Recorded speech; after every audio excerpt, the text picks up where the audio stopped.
A ideia de que aqueles que amamos e que partiram desse mundo ainda podem se comunicar conosco é profundamente reconfortante, mas também complexa e cheia de nuances. Essa crença em mensagens espirituais transcende culturas e religiões e nos leva a refletir sobre a natureza da vida, da morte e da conexão humana.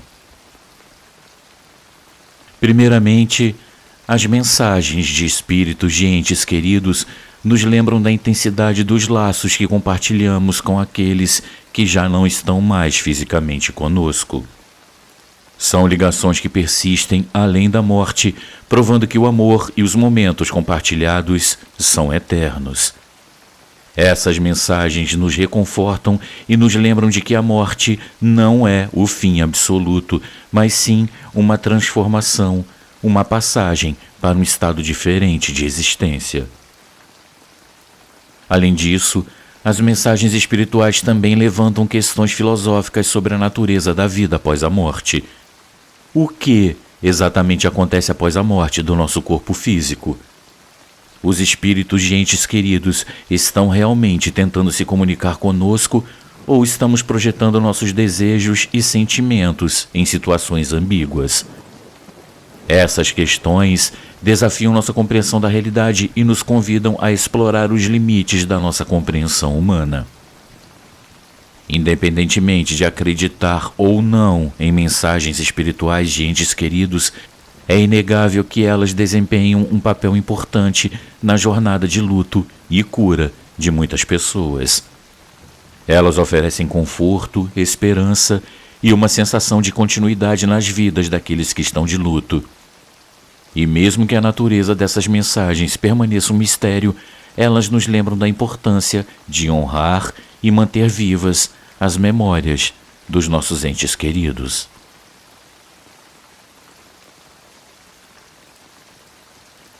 Seja muito bem-vindo, eu sou Luciano S. e esse é o canal Casos Sobrenaturais Reais. Não deixe de fazer a sua inscrição e ativar o sininho para não perder os próximos vídeos e escreva nos comentários de que cidade você está nos assistindo. Desde já, o nosso muito obrigado.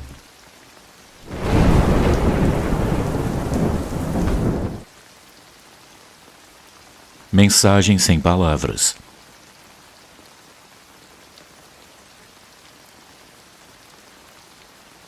Luciane e amigos, eu posso dizer muitas coisas a meu respeito. A única coisa que eu não posso dizer é que eu fui uma pessoa boa quando eu era mais jovem. Não que eu praticasse a maldade conscientemente, eu apenas não fazia questão de agradar a ninguém. Eu não era uma pessoa que tratava bem os meus pais.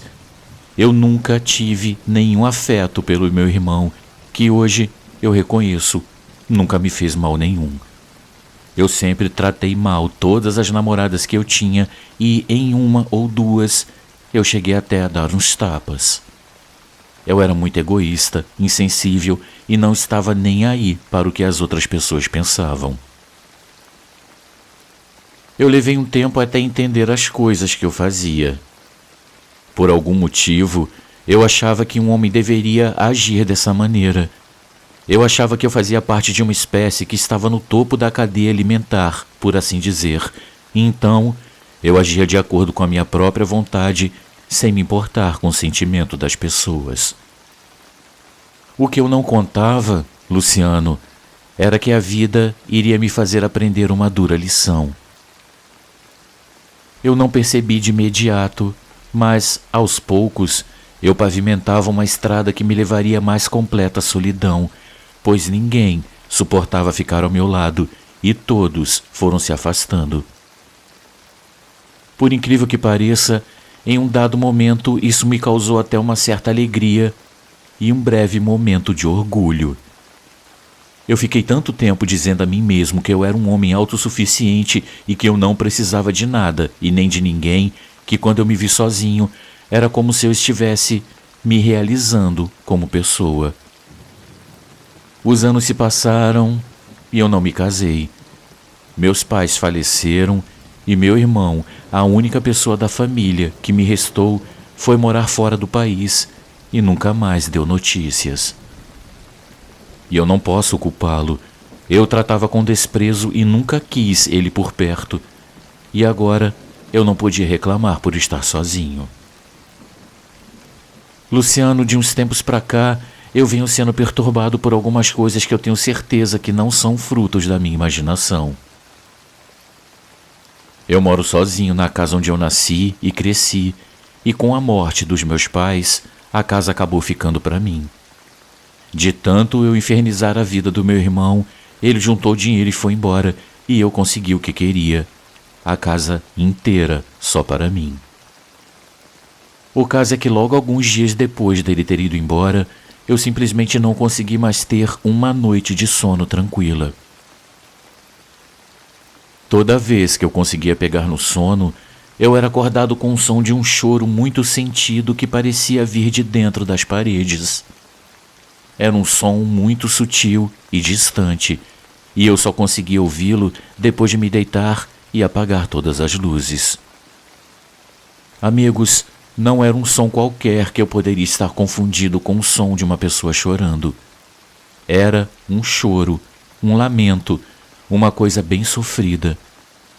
Depois de algumas noites, eu comecei a ficar com muito medo e não conseguia mais ficar naquele quarto. Eu passei a dormir na sala e também lá aquele choro me perseguia. Eu comecei a ficar muito angustiado quando eu percebi que eu, que sempre me considerei um cara forte e que não precisava de ninguém, estava ali, me sentindo sozinho, pequeno e amedrontado. Será que aquele choro pertencia ao meu espírito? E ele estava me dizendo que todas as certezas que eu tinha não estavam guiando a minha vida para um lugar feliz? Será que era um sinal de que eu havia feito tudo errado e que eu precisava recomeçar e repensar as minhas atitudes? Em meio a tantos questionamentos, uma noite eu reconheci aquele choro. Era minha mãe. Era ela quem estava chorando, eu tinha certeza. Eu sabia disso, pois eu me senti abraçado por alguma coisa. Era como se ela estivesse envolvendo seus braços ao meu redor, talvez me dizendo que ela estava ali comigo e que eu não estava sozinho. Ou talvez isso fosse um sinal de que ela estava sofrendo ao me ver ali, só, depois de ter praticamente expulsado meu irmão de casa. Uma casa que também pertencia a ele. O choro continuou por muitos dias, até que eu comecei a ouvir o que o meu coração estava tentando me dizer. Eu peguei o telefone e liguei para o meu irmão. Por sorte, ele não mudou o número de telefone por minha causa. Luciano, havia tantas coisas que eu queria e precisava dizer a ele que eu simplesmente não consegui e comecei a chorar. Eram muitas as emoções represadas e todas elas foram jorrando dos meus lábios como se fosse uma cachoeira. Ele ficou me ouvindo em silêncio e eu consegui perceber que do outro lado da linha ele também chorava. Quando nos acalmamos, ele apenas me perguntou: "Você também ouviu a mamãe chorando?" E esse foi o início de uma nova fase em nossas vidas. Ele, que sempre esteve fisicamente ao meu lado, hoje está do outro lado do oceano e está mais próximo de mim do que jamais esteve. E eu consegui finalmente dormir e começar a viver em paz. Meu maior sonho hoje é ter uma família e fazer essa casa voltar a ter vida novamente. Eu sei que vai chegar o dia em que eu nunca mais vou me sentir sozinho novamente. E eu espero pacientemente, pois eu sei que o primeiro passo para a minha mudança já foi dado. Muito obrigado pela atenção de todos.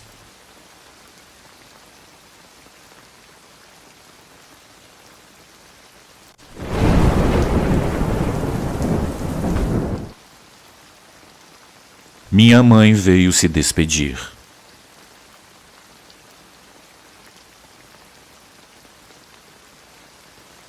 Eu tinha apenas 6 anos de idade e minha mãe havia recém-falecido. Eu não sei se por eu ter vivido poucos anos da minha vida com ela, eu me senti estranha em relação a ter que ir ao velório e ao enterro dela. Nesse dia, eu tive a opção de escolher, e como uma criança pequena e sem noção, eu resolvi que não queria vê-la dentro de um caixão. Eu me senti meio estranha, pois ela era minha mãe, mas mesmo assim, eu botei na minha cabeça que eu não me despediria dela ali, daquela forma. Mas ao mesmo tempo, eu nunca pude entender o porquê desse meu comportamento. Talvez fosse por ter naquela época apenas 6 anos, mas como muita gente diz, as crianças entendem dessas coisas muito mais que os adultos.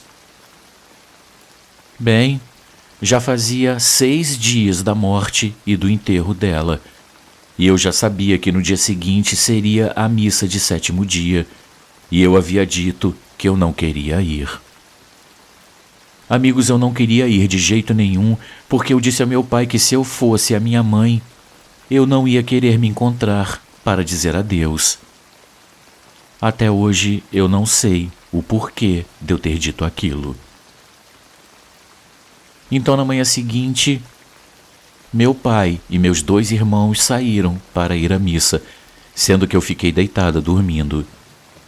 Nesse dia, a Cecília, que era minha babá na época, estava em casa, principalmente para me fazer companhia devido ao que havia acontecido com a minha mãe e também para que eu não ficasse sozinha. Então, aconteceu algo muito estranho. Logo após a saída do meu pai e dos meus irmãos de casa, houve um silêncio profundo. Parecia que o apartamento estava deserto, sem ninguém. Foi quando eu ouvi a cortina da porta do meu quarto se abrir lentamente, e por um instante eu pensei, é a mamãe. Mas logo veio à minha cabeça de que era impossível, pois ela não estava mais entre nós. Nesse momento eu tentei abrir os olhos, mas eu senti que algo não permitia. Meus olhos estavam selados e eu ouvia tudo, mas não conseguia abrir os olhos e nem falar. Parecia que a minha voz estava trancada. Eu tentava chamar a Cecília, mas não saía som algum da minha garganta. Então eu resolvi ficar em silêncio e pude ouvir perfeitamente o som das calças do tecido de tactel que a minha mãe adorava usar. Eu ouvi aquele som vindo em minha direção e eu senti uma presença. Eu estava deitado de bruços.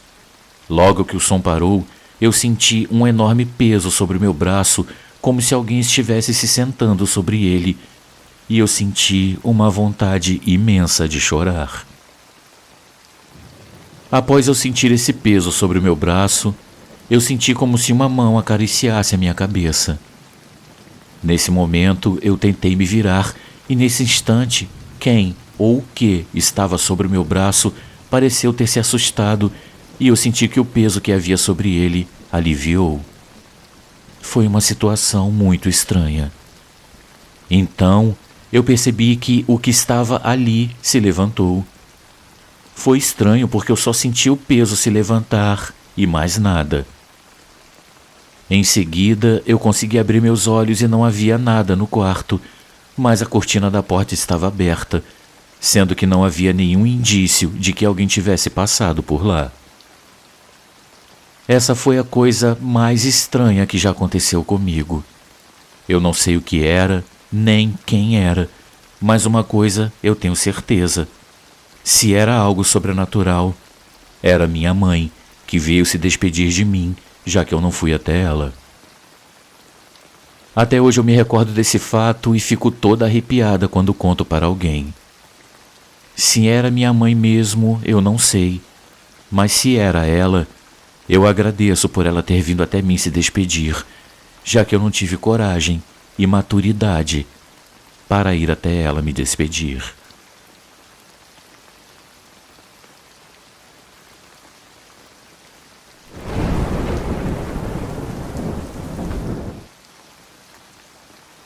O cérebro deteriorado.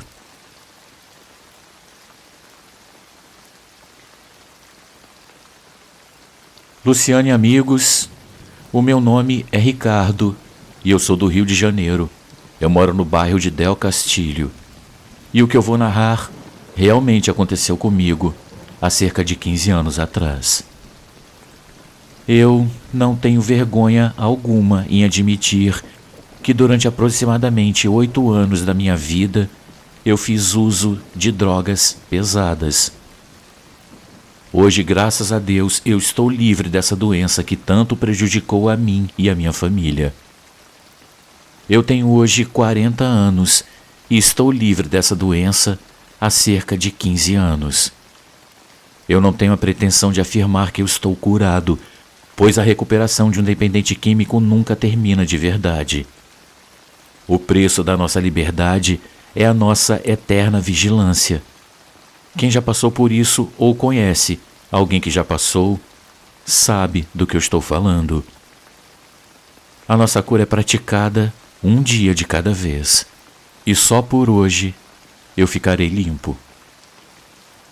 Luciano, depois de ter aprontado de tudo para saciar o meu vício, eu resolvi procurar ajuda em vários grupos de apoio e eu e minha família chegamos à conclusão de que a melhor saída para mim era um tratamento intensivo, ou seja, internação.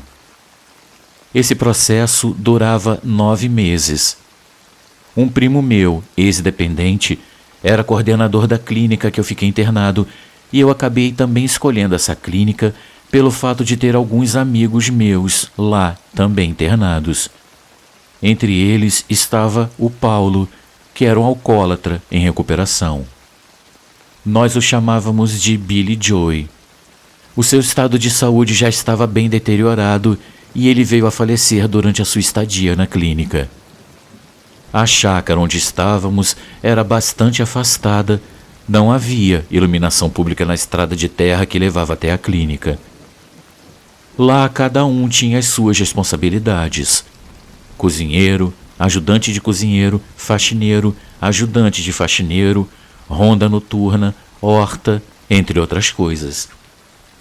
A minha responsabilidade era a ronda noturna e toda noite, depois do jantar, rezávamos o terço, líamos alguns livros, escrevíamos cartas, entre outras coisas mais, e às 11 da noite eu apagava os lampiões, fechava a porteira, verificava os animais e etc. Eu lembro-me que em uma das minhas rondas, quando eu estava indo fechar a porteira, eu vi um vulto agachado próximo ao mirante, onde ficava uma cruz de madeira bem alta. E eu resolvi voltar e chamar os responsáveis pela segurança do local, mas eu percebi que esse vulto chorava e soluçava e parecia estar em um estado de sofrimento muito intenso. Luciano, acho que devido ao fato de buscarmos a espiritualidade, aquela cena me comoveu e eu senti vontade de tentar apaziguar aquele coração angustiado, passando um pouco da sabedoria que eu aprendi estando naquele local. Eu caminhei sozinho em direção àquela pessoa, achando que se tratava de um mendigo ou até mesmo um alcoólatra que pudesse estar tentando fugir. Para o meu espanto, quando eu cheguei bem perto e já estava colocando a minha mão sobre o ombro daquela pessoa, eu pude perceber com a ajuda da luz da lua que quem estava ali chorando, soluçando e pedindo perdão a Deus pelos seus pecados cometidos era o meu amigo Paulo, aquele mesmo que havia falecido no local. Ele virou-se para mim e eu senti que ele ia me dizer algo, mas o pavor tomou conta de todo o meu ser e eu saí correndo o mais rápido possível. Eu sentia os meus calcanhares tocando a minha bunda de tanto que eu corri, gritando desesperado e sem olhar para trás. Alguns internos saíram de seus quartos para ver o que estava acontecendo. Eu acordei também os monitores e o coordenador, mas ninguém acreditou no que eu havia contado. Na noite seguinte, eu não fui fazer a ronda e pedi que trocassem a minha responsabilidade, e assim foi feito. Mas, para o meu azar, o interno responsável não viu nada de anormal durante a sua ronda. Eu passei a ser perturbado pelo restante do grupo durante todo o tempo em que eu estive internado. As pessoas diziam que eu não tinha mais cérebro, ou até mesmo que eu já estava louco devido ao uso de drogas que eu havia feito durante todo esse tempo e que meu estado psicológico já estava bem deteriorado. Mas eu juro que o que eu vi naquela noite foi real e não foi fruto da minha imaginação.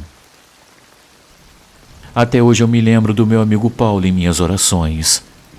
Eu fico pensando que talvez não tenha dado tempo para ele acertar suas contas com Deus antes de falecer, e por isso ele estava vagando, perdido, rezando e pedindo para que a sua alma fosse resgatada.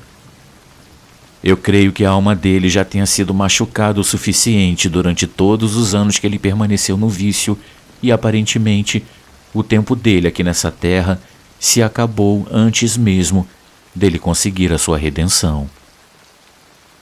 Eu agradeço muito a você e ao canal por contar a minha história, Luciano.